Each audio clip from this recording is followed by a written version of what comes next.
In the family dinner, my mom said, "You'll never be as successful as your brother," right before I paid off their entire mortgage. Dad whispered, "Where did you get that kind of money?" I said, "From the startup you laughed at." I'm still trying to wrap my head around it. It's been months since that dinner, but I think about it every single day. I've gone over it in my head, wondering if I should have handled it differently, or if maybe I finally stood up for myself the way I needed to. I don't know. I guess I'll share everything here because I need a place to put it. And maybe someone out there has been through something similar. Families can be complicated. I'm Bryn. 36, not married, no kids, founder of a small health tech startup that just got acquired. On paper, I'm doing well now. But for most of my adult life, I've been the weird one in the family, the one who didn't do things the traditional way. And my family, particularly my mom, Delora, never let me forget it. My brother Malcolm is the golden child. Ivy League med school, beautiful wife, big house in Westchester, 2 little kids who always have their socks perfectly matched. He's the prototype of what my parents think success looks like. Meanwhile, I dropped out of NYU Business School, crashed on futons in Queens, and worked 16-hour days trying to build something from nothing. My parents didn't understand what I was doing, and frankly, they didn't ask. They told their friends I was between things. My mom once introduced me to someone at church as her daughter who was finding herself. Fast forward to this past Christmas.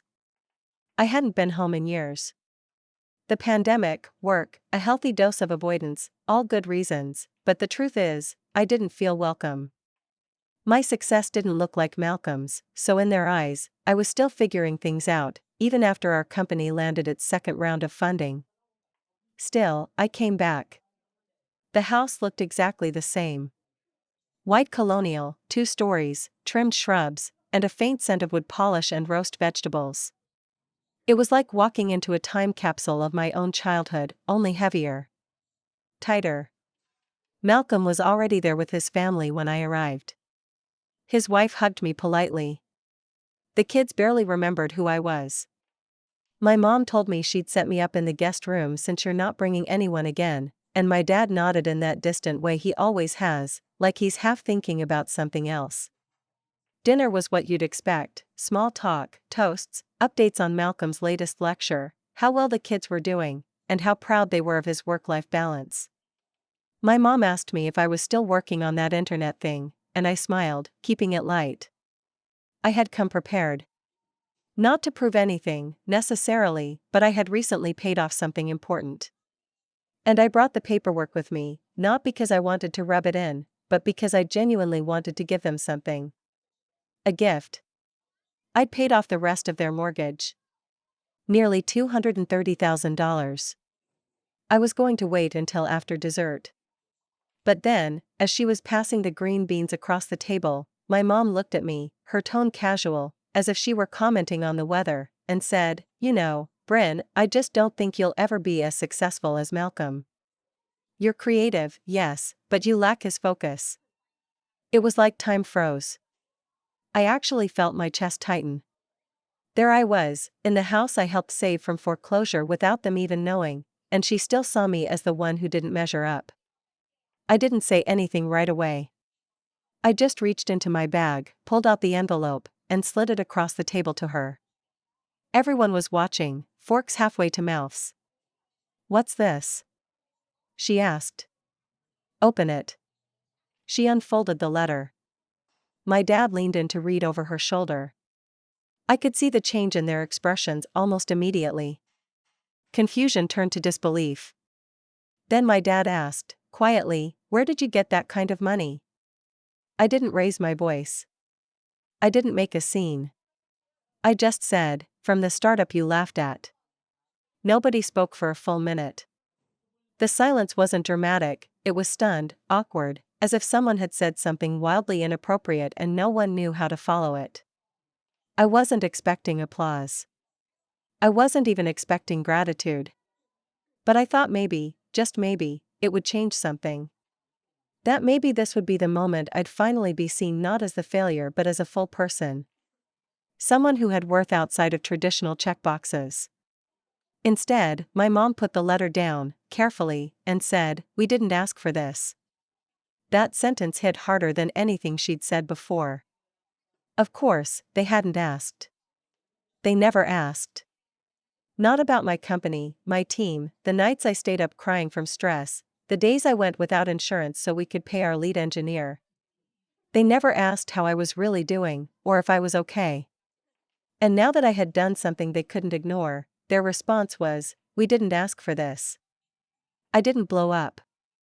I just stood up and walked out of the dining room. I spent the night at a hotel in town. My dad texted me the next morning and asked if I wanted to come by for leftovers. I didn't reply. Over the next few weeks, things stayed weird. Malcolm called to say he thought what I did was badass, but also that I should have given them a heads up. I asked him if anyone had given me a heads up before dismissing my entire adult life as a misstep. He didn't have much to say to that. Eventually, my mom called. She wanted to talk, but not really. More like, she wanted to clear her conscience. She said thank you, sort of. She said she still didn't understand what I do, but she respected that I figured out a way to make it work. That was the closest I think I'll ever get to an apology. After that strained phone call with my mom, I started getting short texts from her. Little things. A forwarded article about women in tech. A blurry photo of the new rose bush she planted by the mailbox. A question about how to set up a password manager. Nothing meaningful, but different from before. It felt like she was testing the water. Like she was trying to ease back into something without admitting she'd ever left. I didn't always reply. I wasn't trying to be cold, I just didn't know what to say. It's hard to open up when every version of you they've ever acknowledged was the one they filtered through disappointment. And now, even after the mortgage payoff, it felt like they still didn't really see me. Work was my anchor during those weeks. We were transitioning the company post-acquisition, and there was a strange kind of emotional whiplash. On one end, I was celebrated and respected by people who barely knew me. On the other, I was struggling to feel seen by the two people who raised me. I was in back-to-back meetings when I got a call from my dad. He never calls. I stared at the screen, confused. Thought maybe something had happened to my mom. I answered and stepped into the hallway of our office building in Dumbo. "Hey, Dad?" There was a pause before he spoke. His voice was quieter than usual. Your mother told me what you said." I leaned against the wall, trying to read between the lines. "Okay. She told me about what you said, at dinner. About the startup. About us not supporting you." My throat tightened. "Right." He cleared his throat. "I didn't know how hard it was. What you were doing. What it took." Another pause. My heart was beating a little too fast now. "I used to think success was something you could see," he continued, "like a title or a paycheck. That if I couldn't recognize it, it probably wasn't real. But I was wrong. You built something. You took a risk. And I think I owe you an apology." That was the closest he had ever come to admitting fault in his entire life. I didn't know what to say. I just stood there, blinking at the exposed brick across the hall, trying not to cry at work. We talked for a few more minutes. He asked if I was happy. I told him yes, mostly. And he said, "That's something."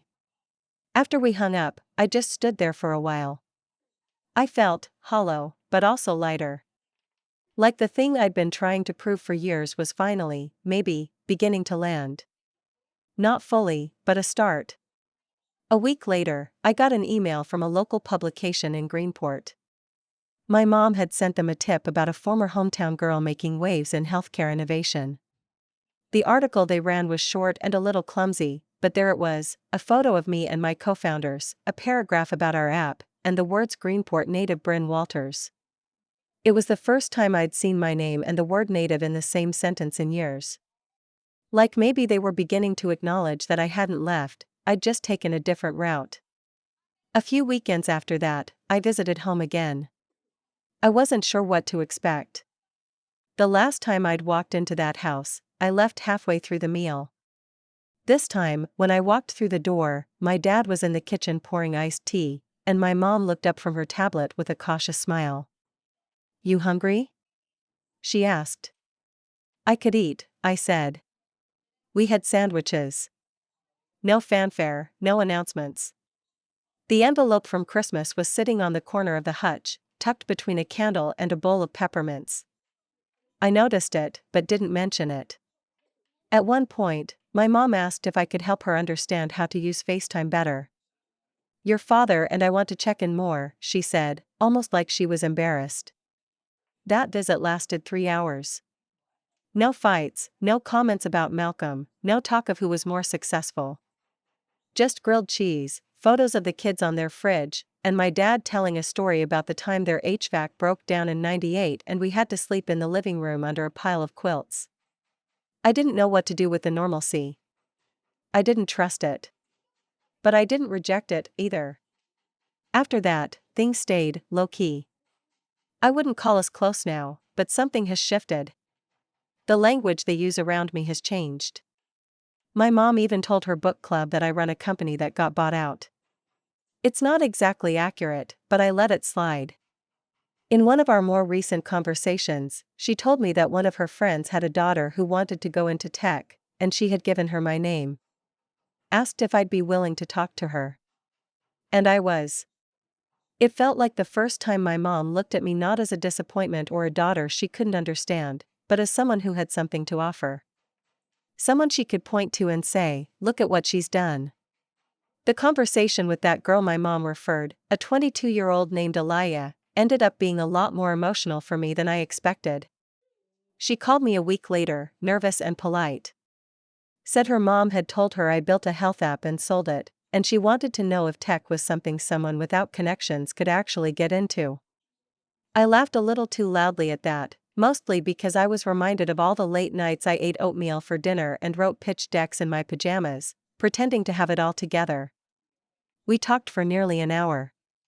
I told her the truth, about the years of uncertainty, the financial strain, the silent anxiety I'd carried like a second skin. I also told her it was worth it, that it felt like planting a forest one seed at a time and suddenly seeing trees taller than you ever imagined. After we hung up, I stared out the window for a while. It was the first time in a long time I felt proud of the whole journey, not just the outcome. Not just the acquisition or the payoff, but the middle part. The part my parents never saw, or maybe didn't want to. Things with my mom and dad were slowly evolving. I wouldn't call it redemption, not yet.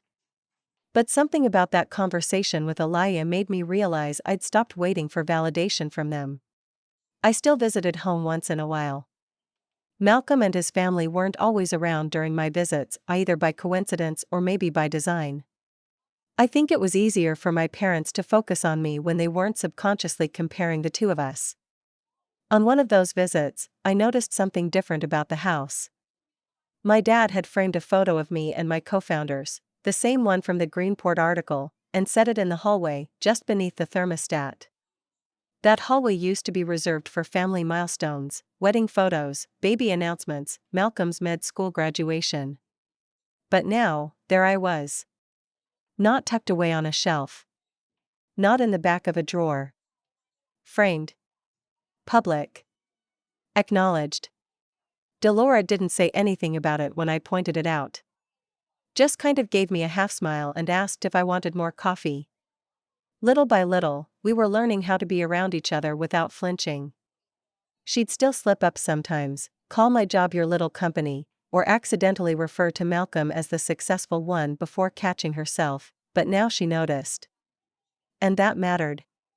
Dad, meanwhile, had started reading tech blogs. No, really.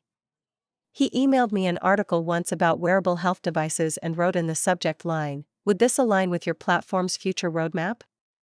I laughed out loud when I read it. This was a man who, 2 years ago, didn't know what a VPN was.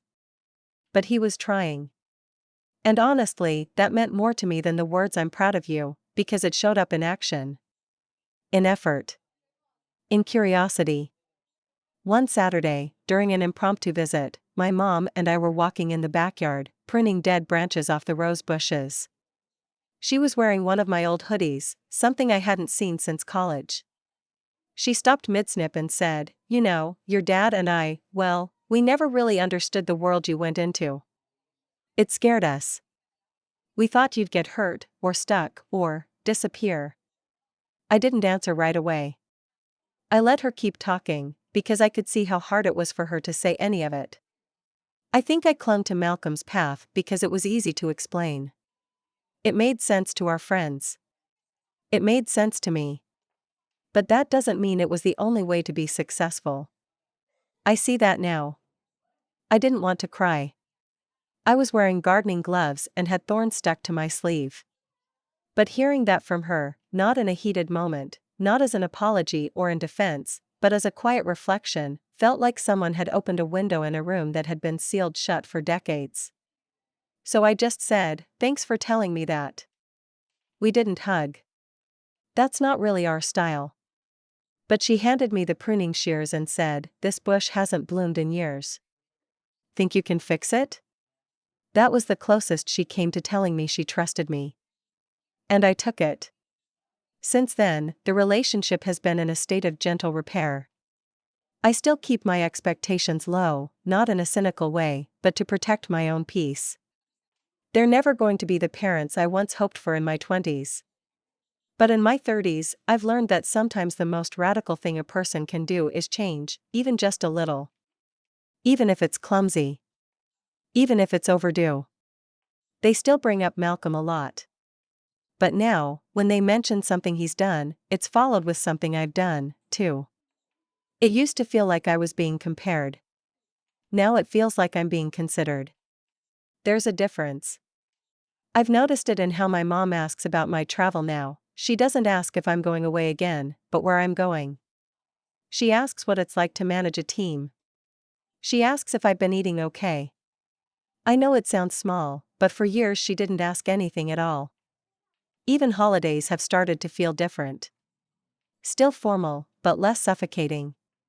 Last Thanksgiving, I brought a side dish from a Brooklyn deli I love. She put it right in the middle of the table and said it was her new favorite. We didn't talk about the mortgage again. Not directly. But I saw the note from the bank once, sitting in her drawer with her will and other important papers. It had my name on the transaction. Highlighted. She kept it. Winter came early in Greenport that year. The kind of cold that makes your breath visible inside your scarf and turns car doors into frozen puzzles. I hadn't planned on visiting until after the new year, but my mom called me in late November and asked if I'd consider coming up for a long weekend. "Just me," she said. Malcolm wasn't going to be there, they were going to Aspen, some annual trip with his wife's family.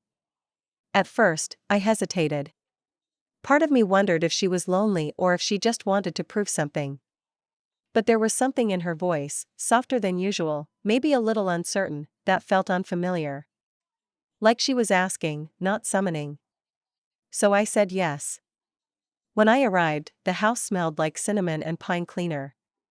She'd put up the tree early, real, not fake, and strung it with old family ornaments I hadn't seen in years. Tiny plastic sleds from the 90s, popsicle stick reindeer I'd made in 3rd grade, an angel that used to scare me because of its faded eyes. Delora handed me a mug of cider and said, "I thought you might want to help me decorate the top half this year. Your father never does it right." That was her version of an olive branch. We spent the first night catching up in small ways. She asked about the office, the team, whether I'd started anything new. I told her I was in early talks with a few people about a mental health companion app for patients post-discharge. She listened, really listened. She even asked smart questions. "You always had a thing for finding gaps," she said after I explained the premise. "You see where things get missed." She said it with a kind of reverence that took me off guard. Like maybe she'd been paying attention this whole time, just never knew how to say it out loud. My dad came in later, carrying a folder of old paperwork. He handed it to me with the same expression he wore when he taught calculus, neutral, but a little proud under the surface. "I found this in the attic. Thought you might want it." It was all my old school records. Report cards, art projects, a short story I'd written at 12 titled The Invention That Changed Everything. It was cheesy and filled with grammar mistakes, but it ended with the line, "Sometimes you just have to try something no one else believes in." I stared at it for a while, running my fingers over the faded ink. "You kept this?" "Your mother did," he said. Then added, almost shyly, "We read it the night after the dinner." He didn't have to say which dinner. I nodded and put the folder in my bag. That weekend was uneventful in the best way. We didn't talk about past arguments, or the mortgage, or even Malcolm. We made soup. We watched some bad detective show she was into. She even showed me how she'd organized their garage, then confessed she'd started listening to a podcast about female entrepreneurs because it reminded me of you. We were, for the first time in a long time, just two women trying to reconnect, no pretense, no Cold War under the surface. Just this slow, delicate rebuilding of something that had cracked so deeply neither of us knew if it could hold weight again. On the last day, right before I left, she handed me a small box. Inside was a necklace I hadn't seen since I was 16. A thin gold chain with a small opal pendant. It had been my grandmother's. "I thought about giving this to you years ago," she said, not meeting my eyes. "But I always figured you wouldn't want it, or maybe that you didn't need it." I turned the box in my hand. "But I think that's where I was wrong. You've always needed support, just not in the way I understood how to give it." She paused, then added, "You didn't just make something of yourself. You made something better for all of us." My hands were shaking a little, but I managed to say, "Thank you." We didn't hug, not fully, but she touched my arm as I stepped onto the porch. It was the first time I left that house not feeling like I was fleeing something. Over the next few months, things continued to shift. Slowly. Sometimes awkwardly. But they shifted. My mom would text me now just to say hi. My dad sent me emails with subject lines like "Read this," "Reminded me of you," and links to articles about female CEOs or health equity. It was surreal. Not performative, just new. Earnest in the way someone is when they're trying to speak a second language. Then came spring, and with it, a family gathering. Malcolm was back in town with his family. My parents decided to host a barbecue, their way of pretending we were the kind of family that did that sort of thing casually. Everyone was there, cousins, old neighbors, Malcolm's in-laws. It could have been tense. It should have been. But there was a moment when Malcolm was talking to someone about his practice, something about expanding his clinic, and my mom, standing beside me at the grill, said, "Your brother does good work. You both do." I nearly dropped the spatula. It wasn't a comparison. It wasn't layered with "but" or "unlike you." It was just acknowledgement. Level. Honest. "You know," she said after a beat, "sometimes I still don't understand everything you do, but I know it matters. And I know you didn't take the easy road." I just nodded, letting the wind from the harbor carry away the silence that followed. The thing about families is that they don't break all at once. They bend in quiet ways, stretch without you realizing, until one day you're standing in your parents' backyard with tongs in hand and realizing something has changed. The family barbecue settled into a familiar rhythm. Malcolm held court near the cooler, talking stocks and medical tech with some of the other dads. His wife was taking selfies with the kids in matching sun hats. My mom stood beside me, handing me plates, and my dad quietly sliced pickles at the patio table like he had a quota to meet. It felt normal. And for me, that was the strangest part. For so long, normal had meant tolerating veiled comments, shrinking myself, trying not to take up too much space at the table. This was different. I wasn't just there, I was part of it. After everyone left, I helped clean up. Mom handed me a tray of leftover corn, and we stood at the sink while she rinsed dishes. "I've been thinking about writing something," she said suddenly. "About our family. Not like a memoir or anything, but maybe a piece for the church newsletter. About what it means to learn from your kids." I raised my eyebrows. That's unexpected. She smirked. Well, it's been a season of unexpected, hasn't it? Later that night, while the house was quiet and everyone else had gone to bed, I sat with my dad on the porch. He poured us each a glass of red wine from a bottle I'd brought, nothing too fancy, but nicer than his usual boxed kind. I want to ask you something, he said, after a sip. Go for it. Why did you pay off the mortgage? I looked at him for a long moment. Because I could, I said. Because it was something I wanted to do for you and Mom. Even if you never really saw me. Even if you still don't all the way. He nodded slowly. And was that the plan? To drop that on us at dinner like some sort of mic drop moment? I smiled, just a little. It wasn't the original plan. But when she said what she said, yeah. I changed my mind. He chuckled, a rare full-body kind of laugh. Well. You got us good. Then he added, you earned it. All of it. And I'm glad you made us look. That meant more than he probably realized. Months passed. Things kept changing in small, quiet ways. My parents had their kitchen redone. They went on their first vacation in years. My mom started a side project helping seniors access telemedicine platforms, and she credited me for the inspiration. But here's where the real full-circle moment came. I was invited to speak at a conference in D.C., a pretty big one. Panel of founders, keynote spotlight, all that.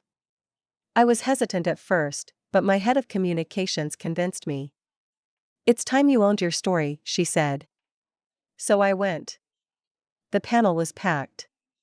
Afterward, a small crowd gathered at the exit to shake hands, ask questions. I looked up, scanning the faces, and saw them.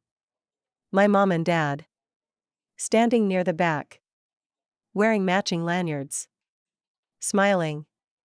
They'd come without telling me. We went out to dinner afterward. My mom insisted on paying. She pulled out a credit card and declared, let me be successful for once. We laughed. Halfway through the meal, she leaned forward and said, I used to think revenge was a harsh word. But I get it now. This, she gestured around the restaurant, the city, the moment, this is revenge. Not petty. Not cruel. But the kind that makes people stop and realize what they almost missed. She raised her glass. To the startup we laughed at. That was the moment. Not when the mortgage was paid off. Not when the bank confirmed the transfer. Not even when my name showed up in some business column. It was this, my mom, my dad, a crowded restaurant in D.C., and a toast that didn't sting, didn't patronize. Just acknowledged what had always been there. Me. The daughter they couldn't see for years. The one who took the side road, the bumpy route, the unconventional path, and still ended up somewhere beautiful. They saw it now. And that was the best revenge of all. Not proving them wrong. Just living well enough that they had no choice but to finally, truly, see me.